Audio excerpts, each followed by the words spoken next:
What's good, people? The universe, the world, all of us. It's Voice here, back again with a weekly fasting update. Actually, 2 week fasting update because I skipped last week. It's Thanksgiving week, but yeah, another weekly fasting update to explain how I do fasting on a regular basis, even during the holiday season, which is right now. I call holiday season back to school to all the way to Valentine's Day because almost every 2 weeks in my family there's something to do. So it's really important at these times to reflect back on what I was doing all year, most of the summer, during the spring, and at the end of the winter, at the beginning of the year. And so I'm the type of person that I might go, I might be consistent too much, and it becomes a regular lifestyle, and it's hard to break it. And so during these times, when family wants to do a lot of things and there's a lot of opportunity to do a lot of things, you want to be flexible with your fasting schedule. And so this is why I was doing, leading up to Thanksgiving, I did 36-hour fast, 72-hour fast, 40-hour fast. Each once a week I had did something on that level. And so after doing it all that big, I got the results. My weight was down. I was at 182. I like to stay below my body index, and the top of my body index is 195.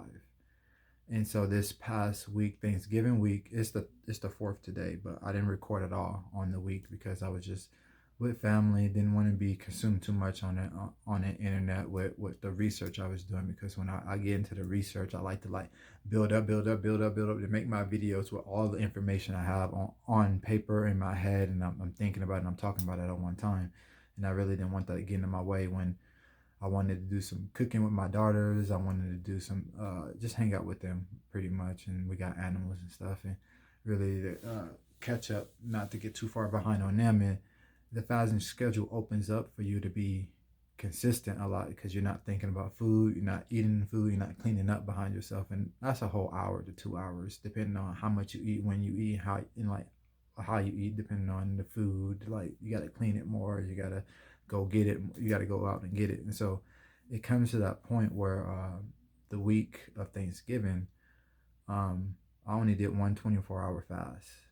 By the way, I didn't work as much as I did because of my job. We had a week off, so I had to use my PTO like for them to make us do something because of we're delayed at my job because of everything that's going on with the society right now. So I had the week off, and it's easier, I feel like, to do big fasts when you're busy. When I do my 36 and up, anything 36, 48, 50, 60, 70-hour fasts, when I do those at once, I'm usually working those days. And it's very easy to keep going, going, going, and nonstop. And I got this mindset of reload on my days off. And so those are the windows when I eat maybe an 8 hour window when I'm not eating the whole time, or mainly 6 hour windows and lower. Like I like eating the 18. I like breaking my fasts at the 18 hour. That's my sweet spot. When I really want to get results, 20 and 22. So eat one meal a day, and I'll eat slow for an hour. But the Thanksgiving week, I did mostly 16s and a couple 14s and 124. And it goes to show I didn't want to do any big fast because I was building my way up to Thanksgiving. And the same thing with Christmas and New Year's. Is we do a whole lot, and so a whole lot of food coming through, a whole lot of traffic, seeing people going to different places. It's just the culture with it, like the culture that Americans have built with holiday season. It's always busy, it's always giving, it's always seeing a bunch of other people. We went up the week before Thanksgiving. We went up to Denver, and we seen people. You know what I mean? We seen family and friends, and that's what it's all about during this time of years. You know what I mean? Coming together with your fasting schedule, it's best not to try to restrict yourself when you're meeting these people, because you want that community vibe, you want that, feel that energy. So you need to open yourself up, and when it comes down to it, you got to be really flexible and balanced and understand that, like, yo, I was going hard for 3 weeks in a row, and now it's time to ease up, time to like chill back. You can do that, and with my weight, I seen it because my weight always fluctuates like 5 to 10 pounds, and I gained pretty much 10 pounds. Not working a lot, not fasting a lot. I gained 10 pounds. Yeah, I went from 188. No, it wasn't 10, it was 8 pounds. 188 to 196, and at the beginning of this week, November 30th, I was 196, and I'm always conscious of my weight. When I wasn't conscious of my weight used to, it was never really fluctuating. It was always going up, going up, going up, and then I would have to do something really dramatic to get it come down just a little bit. But I would literally have it go back up even more. And so that's that addictive mindset, like, oh, I can correct it, but I'm still addicted to the problem.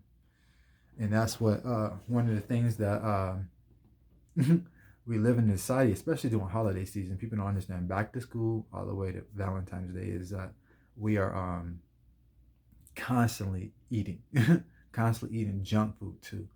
You go back to school events with sports and kids, like what they serve when you're going back to school and parent teacher conferences and going to sporting games. Junk food. It's all junk food there.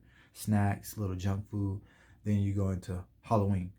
You know what I mean? Halloween, that whole leading up that whole week, everybody got candy everywhere. Then 31st, there's candy everywhere for a whole another 2 weeks. You know what I mean? So I'm not the type of person that totally absolute, because I feel like that doesn't work. Personally, when I see other health gurus don't let their kids at all eat it, then their kids grow up and eat it, like be addicted to it, because these are very addicting things that we're playing with our food, in our food, for our kids and for ourselves. So you have to let your kids know, like, yo, this is addicting.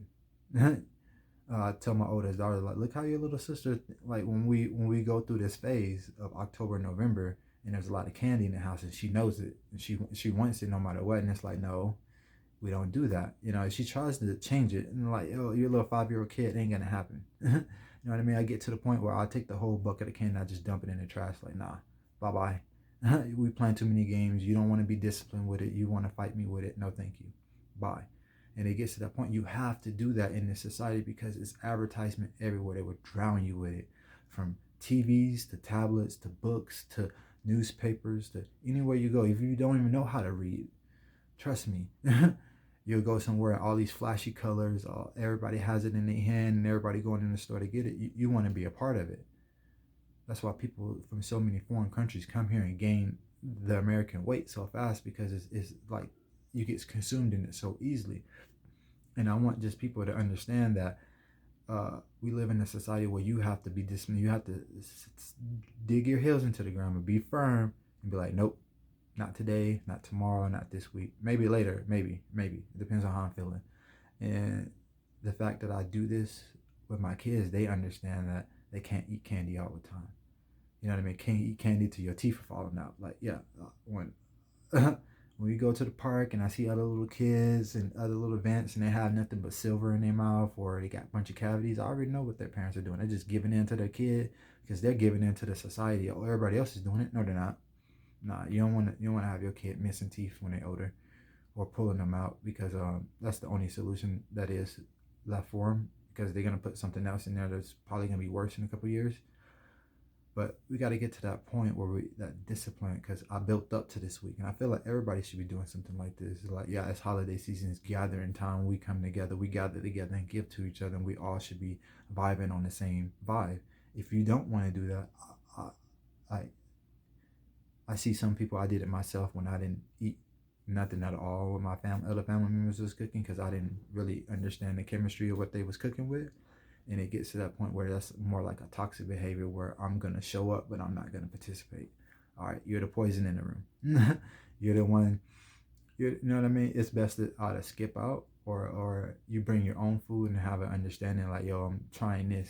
You know what I mean? I've been doing this for 18 years. Why can't I do this with my body? You know what I mean? There's some people in their family, oh, that's fine, that's fine. Do what you want with your body. I did something like that, and it got me good results. And then other family members, like, they hate you for changing. Like, why? What's wrong for that change to make yourself better?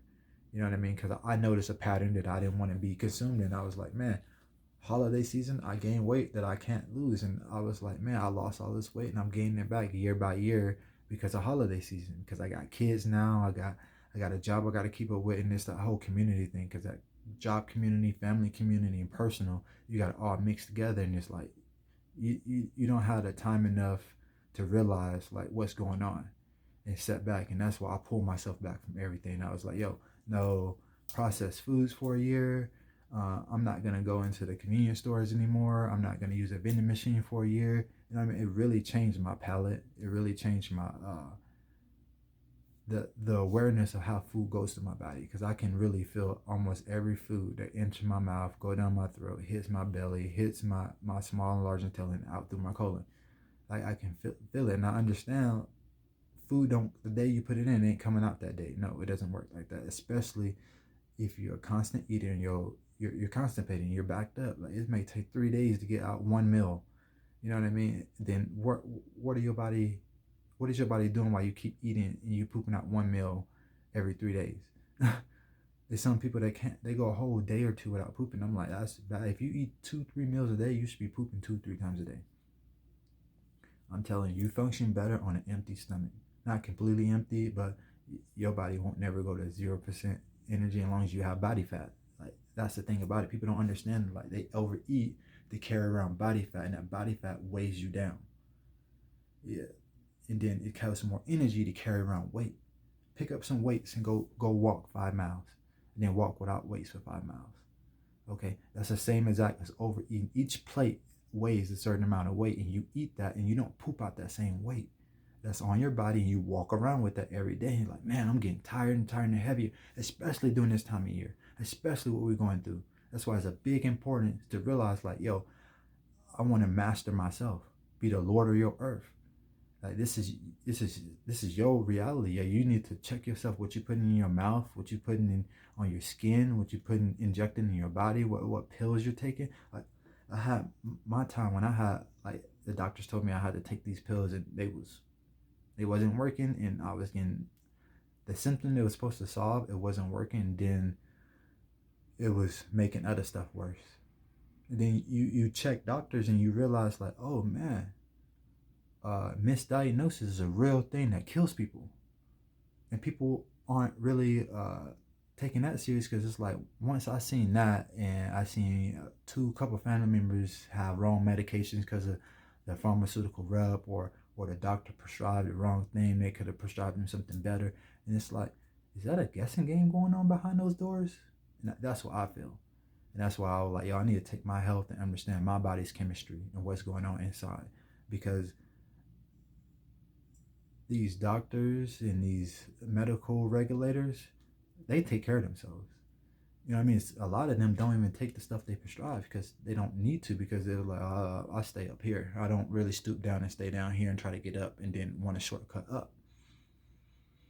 And that's what people want. They want shortcuts. I want to still eat the fucking shit I want that kills me, and then be able to feel the best. And it's like, it doesn't work like that. Feeling the best comes from being disciplined, being understanding your chemistry, what you're putting in your body, and embracing it to the max. That's the last part that I want to talk about, is embracing it to the max, because I recognize that we're going into a holiday season during the summer, and during the summer is when I eat a lot of fruit. Like fruit is ripening in July, August, and September, and I'm going ham, especially on some melons, watermelon, cantaloupe, honeydew, berries. I love berries and peaches and apples. I'm going hard on all that stuff, and I load up, and I really don't really watch my weight, but I check in on it every now and then. And when I overeat on fruit, my weight really don't budge. Only thing is, I pee a little bit more, and my poops are really better. You know what I mean? That's the only thing I can think of that that that literally is a direct influence on my body when during this time of year. You know what I mean? Because it's a lot of more starches, a lot of more cooked foods, a lot of more denser foods, so my body takes longer to break it down.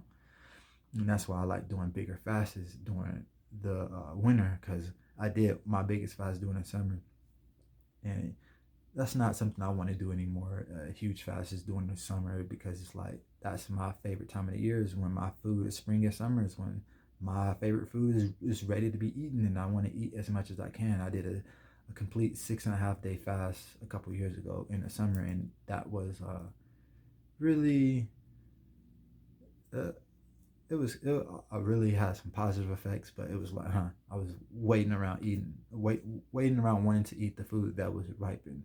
And I see during this time of year, it's a better opportunity for me to fast in the winter because my favorite fruit is not in season. It's not fully ripened, and only thing I can get is stuff transported from out of country. And if you know what transporting stuff out of country is. You want your stuff picked and you want to eat it close to when it was picked. Not the longer it's been off picked, the earlier they picked it ripe, and it's not good when it's too ripe, especially certain fruits and vegetables. Because I know like mango, mango tastes different in all three stages: when you pick it early, when you pick it perfect, or when you let it sit on a tree too long. Like it all tastes different, and the chemistry going inside of it is what you got to understand, that we live in a world of chemistry going on at all times. Even when a person to person chemistry, food to food chemistry, dielectromagnetism, like all the chemistry in school and science and everything is always going around us, even with good and bad bacteria in your stomach. And that's what I got really educated on. To help me with fasting is gut health. I started reading my gut more, and noticing, oh, during the summer my gut felt invincible, and during the winter it was a completely different time. And that's why I was like, should I start fasting more in the winter? Bigger fasts in the winter, or bigger fasts during the summer? I was like, yeah, I'm gonna pick during the winter because of the food that I eat and the time of year it is, because it's holiday season. It's nonstop. A couple of years ago, my family, we was everywhere. We was trying to do everything, and we was a brand new family. I had two kids under 10, animals everywhere, had family scattered out throughout the state. So we were trying to hit everybody up and do everything, which is heavy on our pockets, heavy on our spirits, and heavy on our stomachs. Because I always notice around this time, like the weight was coming. I was feeling sluggish. It's getting cold. You know what I mean? It's getting cold. You're getting heavier. You don't want to move. You don't want to do a lot. And that's what society like teaches us. Like they moving towards what's convenient. That's not good. Conveniency will like drown you in your own crap, in your own poison.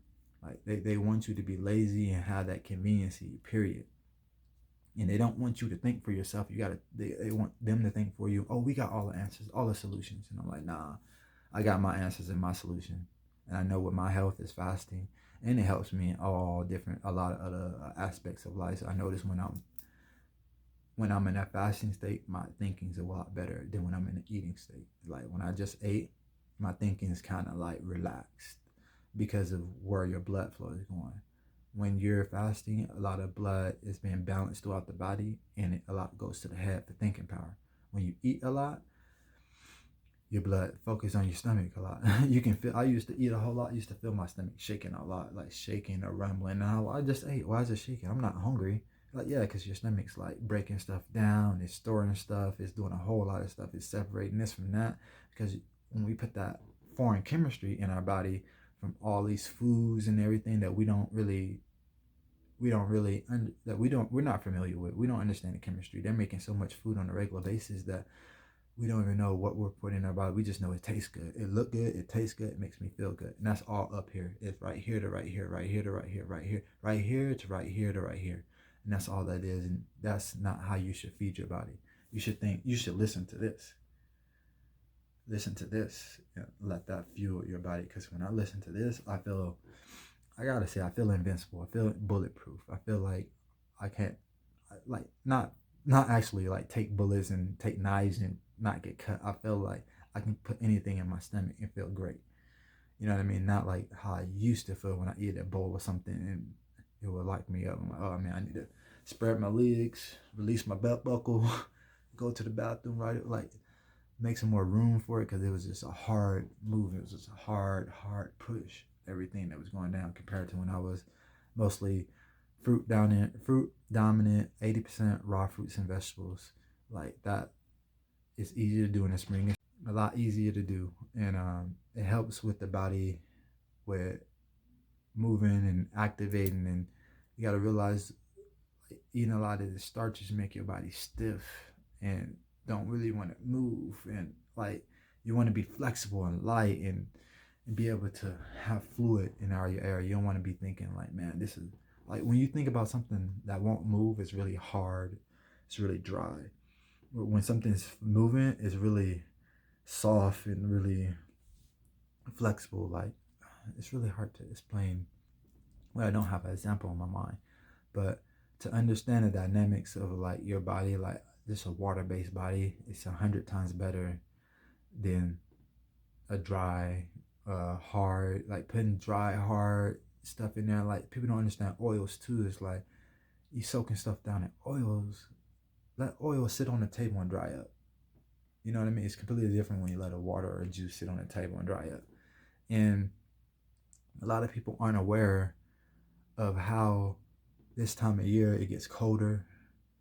You don't really want to do a whole lot. You're not moving a whole lot, and then you're eating a lot of dense, heavy foods that are drying your body out. And then you're complaining and you want to go to the doctor, and they're like, well, are you doing this, that, and the whole nine yards? Like, no, no, no. Like, yeah, even in the winter, you need to work out. You need to be active. It's not really working out. It's staying active and being active with your life. It's not sitting on the couch and clamming up and being like, oh, it's cold outside. And I don't like that. Yeah, so you don't like that? Put your feelings behind you and understand, like, yo, this is how the world is. Plain and simple. Plain and simple. So get up and do what you're supposed to be doing. Take care of your body. Take care of your environment. Take care of your community. And people don't understand, like, it starts with take care of self first, then your house. Start with self, house, then community. Like, you be solution based. Don't be, oh, we're going to do shortcuts. So we can't live off shortcuts forever. You know what I mean? You keep doing shortcuts, you're going to just make things shorter and make your life short. Plain and simple, right? That you keep taking life. Like, do you want to live into your 50s and be struggling in your 50s? Some people die in their 50s. Some people struggle from there on out. And people don't understand. It's like, yo, we live in a time where we're fully aware of what's going on. They literally put on the back of every label the food that's on there. In some countries, certain chemicals and foods is banned. In some countries, it's allowed, and it makes it put it on your choice. Now, I don't want the country that want to ban everything, because where's the bias? You know what I mean? What you not gonna ban because they help your pockets, because it's all profit driven. That's how our countries, they don't. If they really care, you see when countries really care about their people, they protect them. They protect them from everything, but at the same time, they're educating their people about what's going on in the world. And let them know, like, yeah, it's out there. These options are out there, but pick your poison. Understand it, what you're doing in this world and how you're putting it in your body. Understand, being fully aware of what's going on, because some people don't know. They don't even know they're living in cycles. They think they're living in a straight line. They're gonna die off at one point. Like, no, you're living in a cycle that has a rhythm and a pattern.